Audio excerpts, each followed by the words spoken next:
Hola, muy buenas. Bienvenidos a nuestro viaje a través de la Biblia.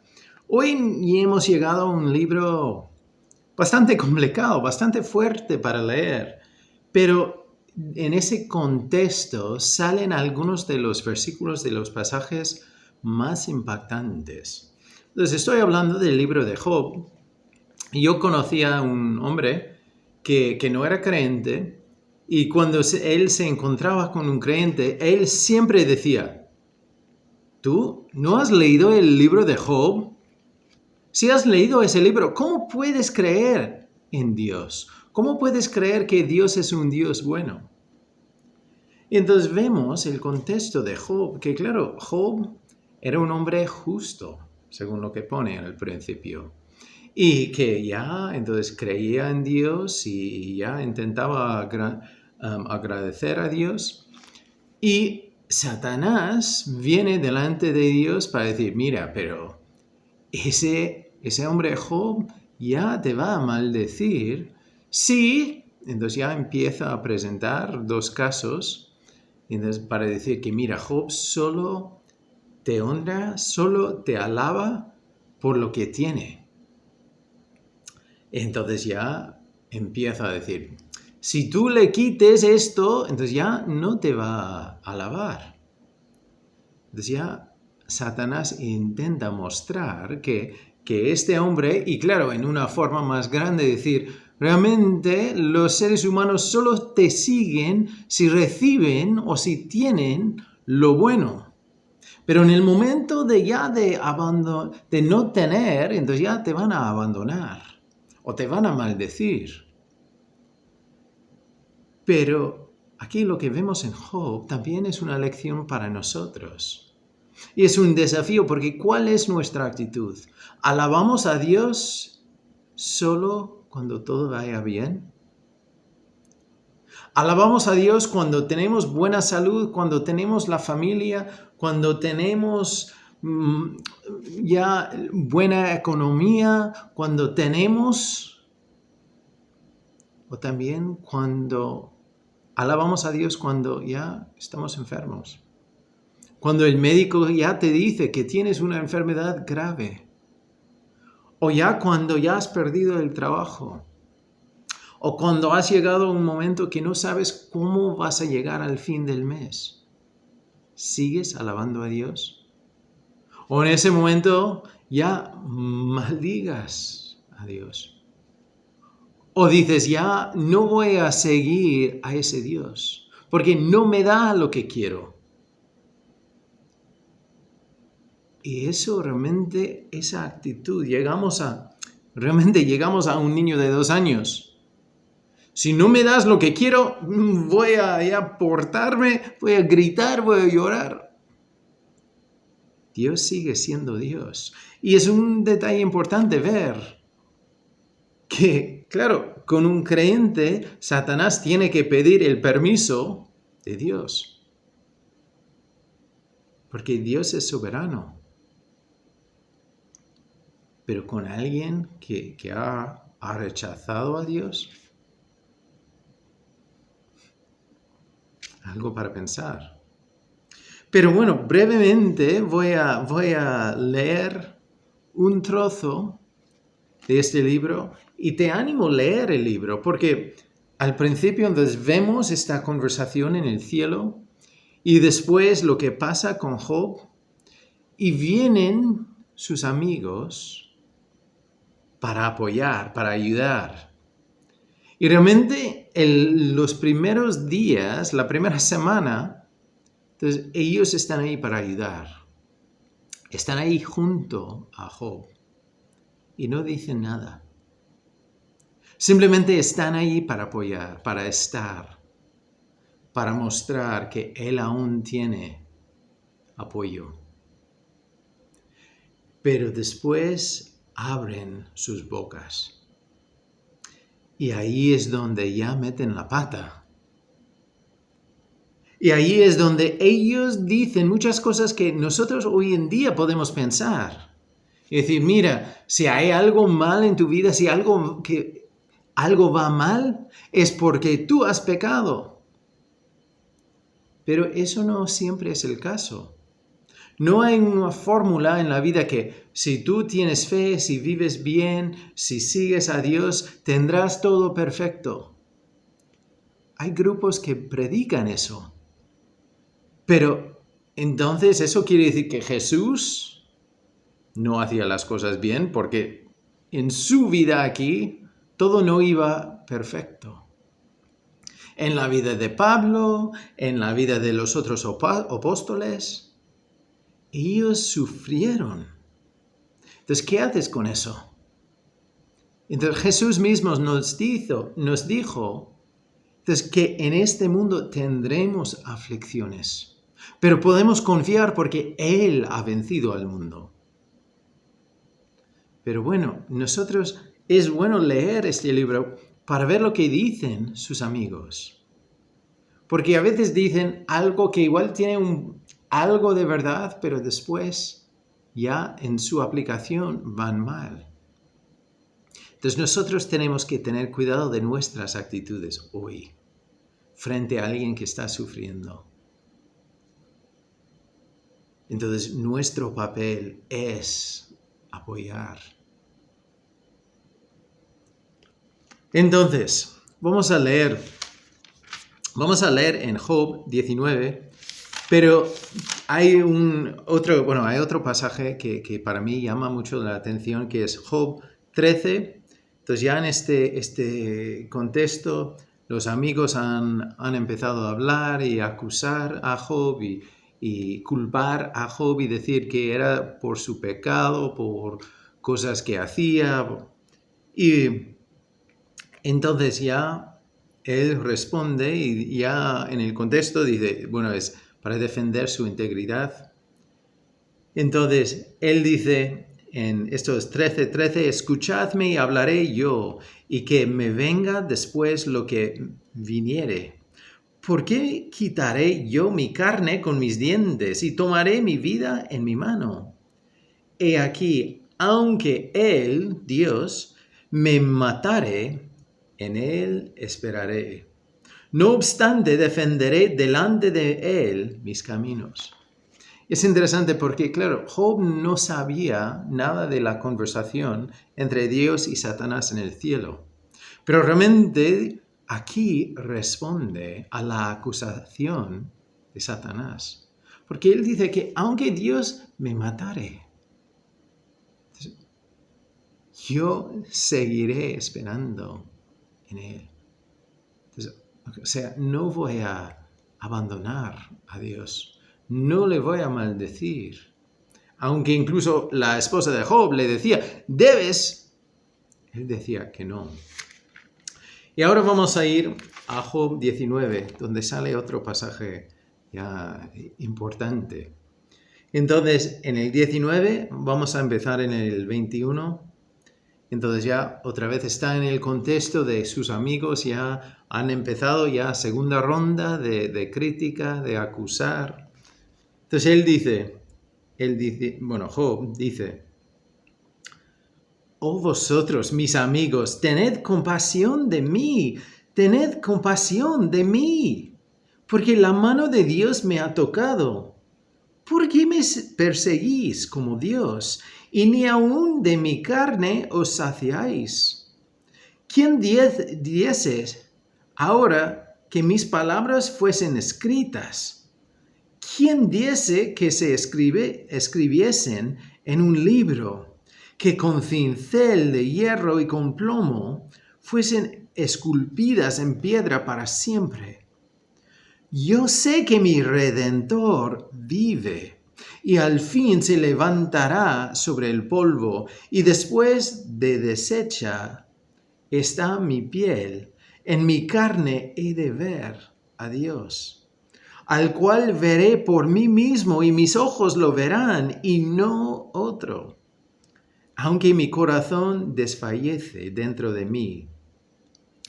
Entonces, ahí hay una proclamación clara.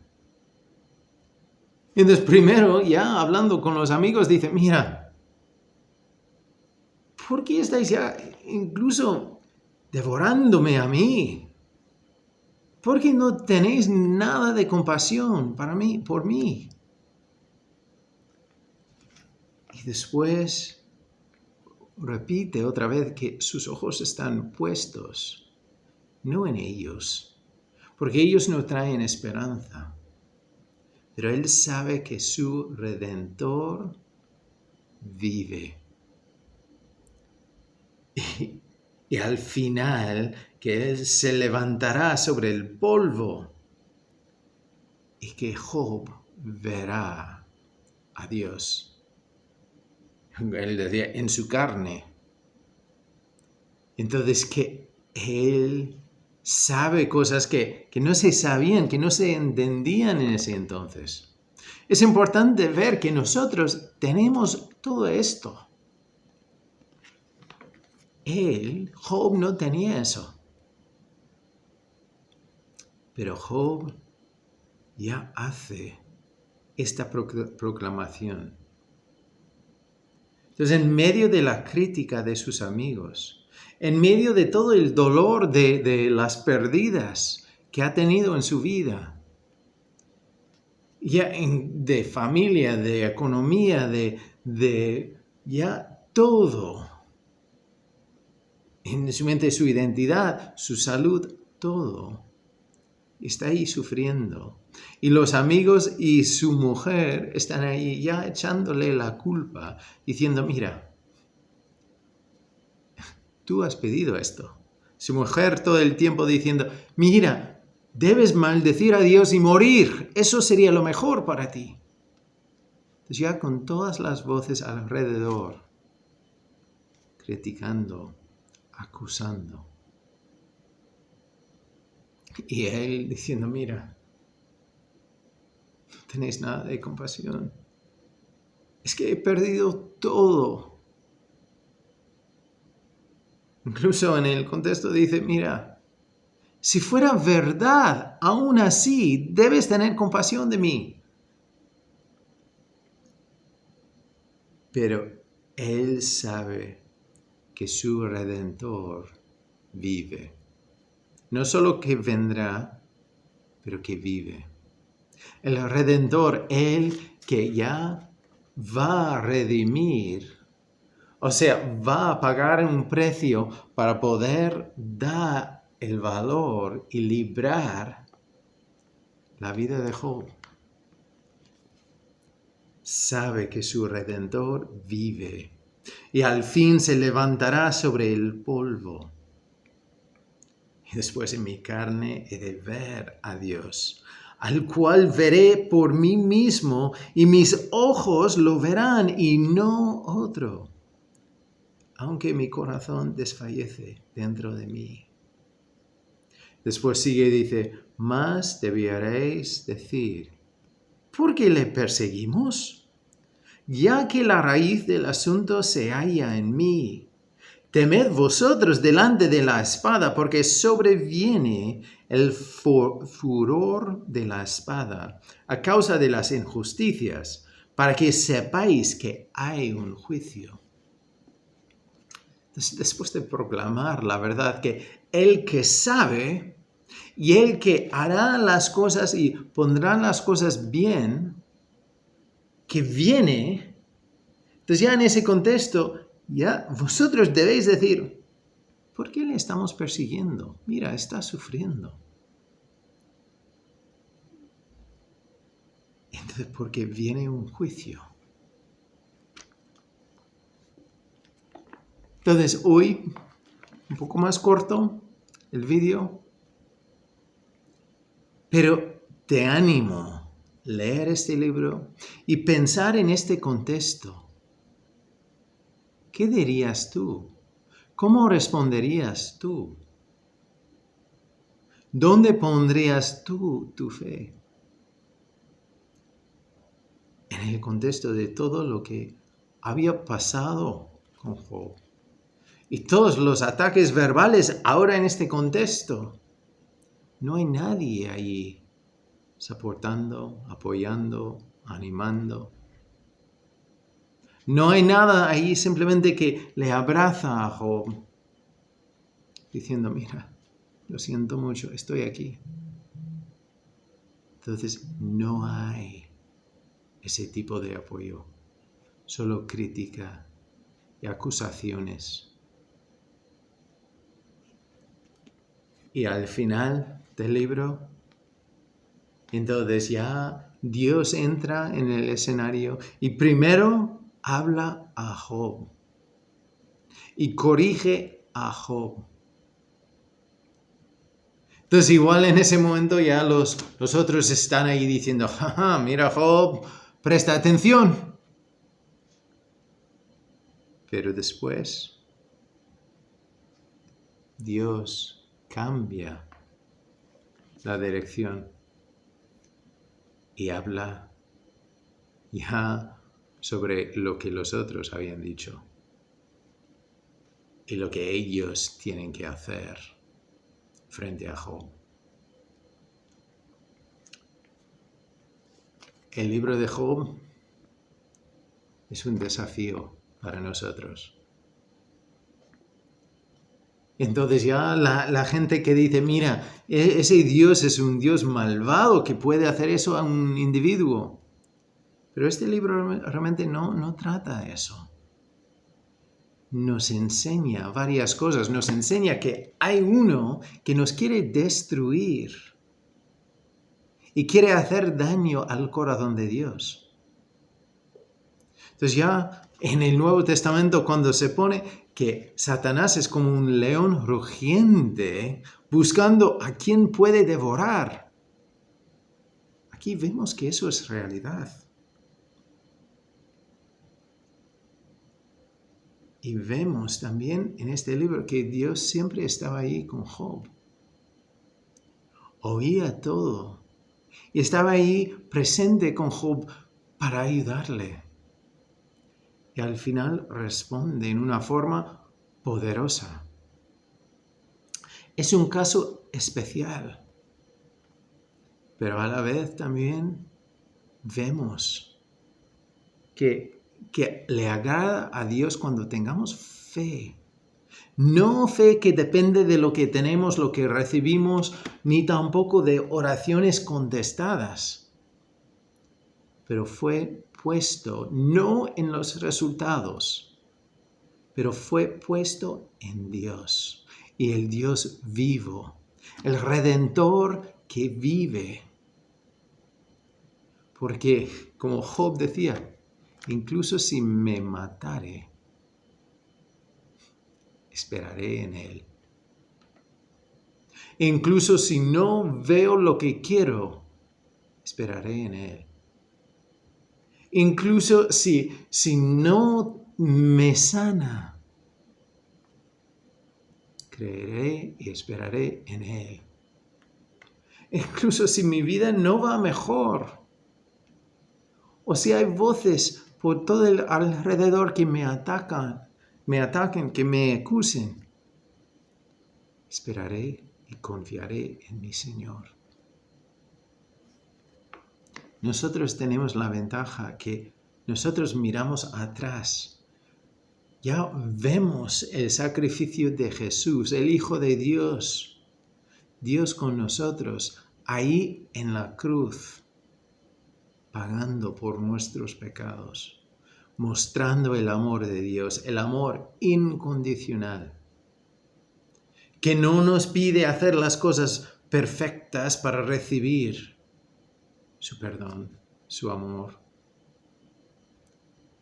Vemos, como dice en Romanos 5:8, que Dios muestra su amor para con nosotros, en que cuando nosotros éramos aún pecadores, Cristo murió por nosotros. Nosotros podemos entender eso, vemos eso, tenemos la palabra de Dios, tenemos la Biblia, podemos estudiarla y entendemos muchas cosas que en ese entonces no tenían la base para entender o aprender. Entonces nosotros no tenemos excusa, pero tenemos el desafío. ¿Por qué alabamos a Dios? ¿Por lo que tenemos? ¿Por lo que Él nos da? porque hay una alabanza que dice, bendito seas tú. Entonces ya en la tierra de abundancia, pero también en la tierra árida y seca, donde aguas no hay. Bendito es Él en todo y merece nuestra alabanza, nuestra adoración, porque es Dios y nos ama. Entonces, otra vez te quiero animar a leer este libro. Es un libro impresionante. Y después examinarnos a nosotros mismos sobre nuestras actitudes. Nuestras actitudes hacia Dios y hacia otros que están sufriendo. ¿Qué hacemos? ¿Qué pensamos? ¿Qué decimos? ¿Cómo respondemos? ¿Y cuáles son las actitudes que formamos sobre Dios? Pues ya hoy hemos hecho un pasito en nuestro viaje.